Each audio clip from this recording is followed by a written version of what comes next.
بعد عزت اور تسلیم کے لائق بزرگوں دوستوں السلام علیکم ورحمۃ اللہ وبرکاتہ۔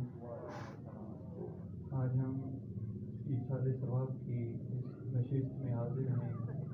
اور مرحوم بابا جی صفی محمد رحمۃ اللہ تعالیٰ علیہ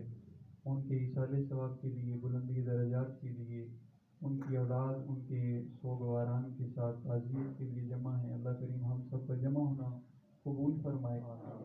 مرحوم کے درجات میں بلندی عطا فرمائے۔ جو میں نے کلمات طیبات عربی میں آپ کے سامنے تلاوت کی ہیں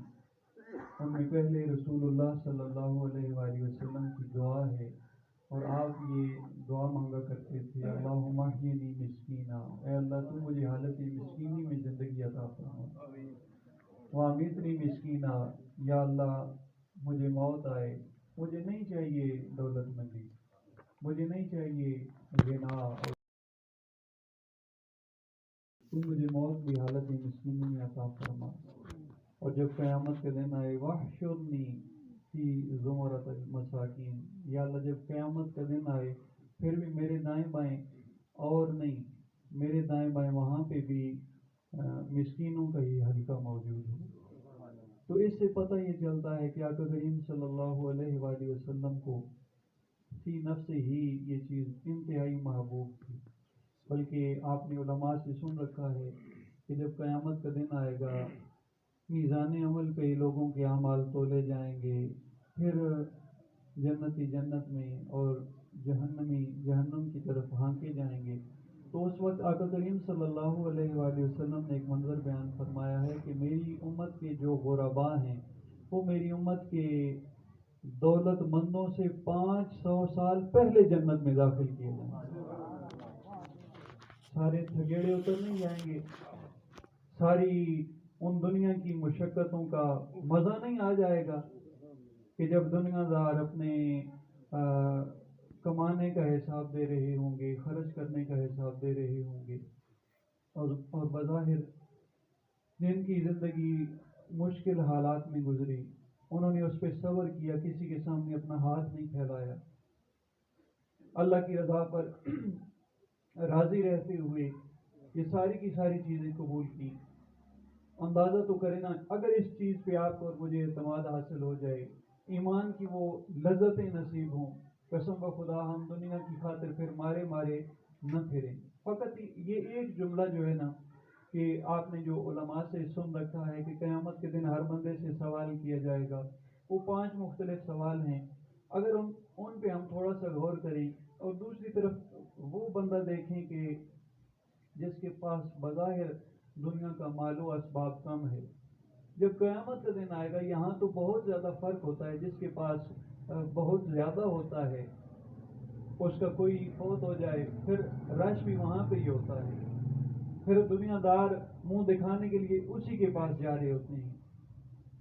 اور بہرحال میں اس پہ زیادہ لمبی چوڑی گفتگو نہیں کرتا، کسی کی دل آزاری نہ ہو، لیکن یہ ایک دنیا کا معیار بن چکا ہے۔ لیکن یار جب میدان معاشر ہوگا تو پھر نبی کریم صلی اللہ علیہ وآلہ وسلم کے حکم کے مطابق، آپ کے ارشاد کے مطابق وہاں پہ تو سوال ہو رہا ہوگا نا کہ اے بندے تو بتا من این اکتسب، یہ مال جو تو نے جمع کیا یہ بتانے کہ کہاں سے حاصل کیا، وفیما انفقا، اچھا یہ حساب اب ختم ہو گیا، کہاں سے کمایا تھا، اب یہ حساب دے کہاں پہ خرچ کیا۔ لیکن دنیا میں جنہیں اس چیز سے زیادہ غرض نہیں تھی، بس عزت سے گزر جائے، بس حلال کا اتنا لقمہ مل جائے، کسی کے سامنے ہاتھ نہ پھیلانا پڑے، تن ڈھانپنے کے لیے کپڑا مل جائے اور وقت گزارنے کے لیے پیٹ میں ڈالنے کے لیے حلال کا لقمہ مل جائے، تو ان کا حساب آسان ہوگا یا مالداروں کا حساب آسان ہوگا؟ اگر یہ چیز ہمیں سمجھ آ جائے تو قسم بخدا ہم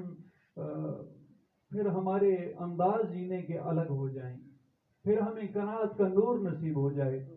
تو اس لیے اللہ کریم کی بارگاہ میں یہ ضرور مانگنا چاہیے، ربنا آتنا فی الدنیا حسنہ وفی الآخرۃ حسنہ، یا اللہ دنیا کی بھی بھلائیاں عطا فرما، آخرت کی بھلائیاں بھی عطا فرما۔ لیکن اس کے ساتھ ساتھ اس کا دوسرا پہلو یہ ہے کہ ایک طرف وہ لوگ ہیں کہ جو فقط دنیا کو ہی اپنا سمجھتے ہیں، وہ حلال حرام کی تمیز نہیں کرتے،